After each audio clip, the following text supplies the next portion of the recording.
नमस्कार विद्यार्थी आणि पालक मित्रांनो, मी ज्ञानेश्वर मुळे आपल्या सर्वांचं पल्स करिअर काउन्सिलिंग सर स्वागत करतो. आज आपण पाहणार आहोत फर्स्ट इयर इंजिनिअरिंग कॅप राऊंडचा जो शेड्यूल आहे तो कशा प्रकारे आहे, सोबतच रजिस्ट्रेशन कशा प्रकारे करायचं आहे, कॅटेगरी वाईज फीस किती लागणार प्रत्येक कॅटेगरीला, सगळ्या डिटेल्स आपण डीपमध्ये पाहणार आहोत. तर कॅटेगरी वाईज जर फीस पाहिली तर प्रत्येक कॅटेगरी ओपन कॅटेगरीच्या विद्यार्थ्यांना जी फीस आहे ती 1300 रुपये आहे आणि जे अदर स्टेटचे विद्यार्थी आहेत जसे की जम्मू काश्मीर असेल किंवा लडाखचे असतील त्यांना 1300 रुपये फीस भरायची आहे. आणि जे विद्यार्थी कॅटेगरीचे आहेत जसे की SC ST VJ NT NTP NTD OBC SBC किंवा EWS अशा आणि PWD कॅन्डिडेट जे आहेत किंवा ऑर्फन कॅन्डिडेट आहेत त्यांना ती फीस आहे 1000 रुपये भरायची आहे. पण फीस भरते वेळेस एक हे आहे की फीस त्याच विद्यार्थ्यांनी भरायचं आहे ज्यांनी CET सेलचं ह्या अगोदर रजिस्ट्रेशन केलं नाही. म्हणजे ज्या विद्यार्थ्यांनी CET सेलचं जी ही आहे एक्झाम आहे CET MSc CET 2026 ची जी CET आहे जर तुम्ही दिली नसाल तर तुम्हाला फीस भरायची आहे. जे विद्यार्थी जे थ्रू काउन्सिलिंग करणार आहेत किंवा नीटच्या स्कोरवरून जे रजिस्ट्रेशन करणार त्या विद्यार्थ्यांनाच ही फीस भरायची आहे. ओके, तर ज्या विद्यार्थ्यांनी CETचं रजिस्ट्रेशन केलं आहे त्यांना द्यायची गरज नाही आहे. शेड्यूल पाहूयात आपण.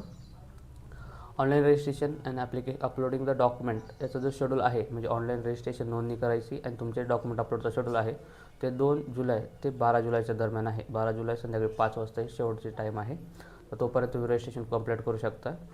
ओके, आता रजिस्ट्रेशन कोण करायचं आहे? सर्व विद्यार्थ्यांनी रजिस्ट्रेशन करायचं आहे ज्यांना इंजिनिअरिंगला ॲडमिशन घ्यायचं आहे. मग ते मॅनेजमेंट कोटातून घेतील, जे स्पॉट राऊंडमधून घेतील किंवा जे विद्यार्थ्यांना कॅपमधून ॲडमिशन घ्यायचं आहे. त्यानंतर आहे डॉक्युमेंट व्हेरिफिकेशन. ओके, डॉक्युमेंट व्हेरिफिकेशनमध्ये जे आहेत ते 2 मोड असतात, तुमचं physical mode and E scrutiny mode. Okay, तर दोन्हीपैकी कुठलं चूज करायचं आहे त्याबद्दल मी तुम्हाला एक डिटेल व्हिडिओ बनवणार आहे ज्यामध्ये तुम्हाला असं स्क्रूटनी सेंटर कसं चूज करायचं आहे आणि स्लॉट कसा बुक करायचा आहे सगळ्या गोष्टीचा मी व्हिडिओ बनवून टाकणार आहे आपल्या चॅनलला. सो दॅट तुम्ही त्यासाठी आपल्या चॅनलला आता सबस्क्राईब करा आणि सोबतच आमच्या व्हॉट्सअप ग्रुपला पण जॉईन करा जेणेकरून सगळे अपडेट तुमच्याकडे अर्जंटमध्ये येऊन जातील. ओके, तर स्क्रूटनीचं आहे ते 3 जुलै ते 13 जुलैच्या दरम्यान आहे. सगळे विद्यार्थी स्क्रूटनीसाठी ऑनलाईन किंवा ऑफलाईन दोन्हीपैकी कुठला तर मोड चूज करायचा आहे. जे विद्यार्थी ऑफलाईन चूज करतील त्यांना व्हेरिफिकेशन सेंटरला जावं लागेल. फिजिकल स्क्रूटनी सेंटरला जाऊन डॉक्युमेंट व्हेरीफाय करावं लागतील. त्यांना स्लॉट बुक करावं लागतील. आणि जे विद्यार्थी स्क्रूटनी मोड चूज करतील त्यांना स्क्रूटनी सेंटरला जायची गरज नाही आहे. ते विद्यार्थी डायरेक्ट घरी बसले त्यांचे डॉक्युमेंट व्हेरीफाय होतील. पण एक गोष्ट आहे, हे स्क्रूटनीमध्ये टाईम जास्त लागू शकतो. मे बी ते 3-4 दिवस पण घेऊ शकतात किंवा 1 दिवसामध्ये पण तुमचे डॉक्युमेंट व्हेरीफाय होऊ शकतात. त्यामुळं तुमच्याकडे जर समजा तुम्ही जर खूप लांब राहत असाल, तुम्हाला जर पॉसिबल नसेल जाणं, तर त्या केसमध्ये तुम्ही स्क्रूटनी मोड चूज करा.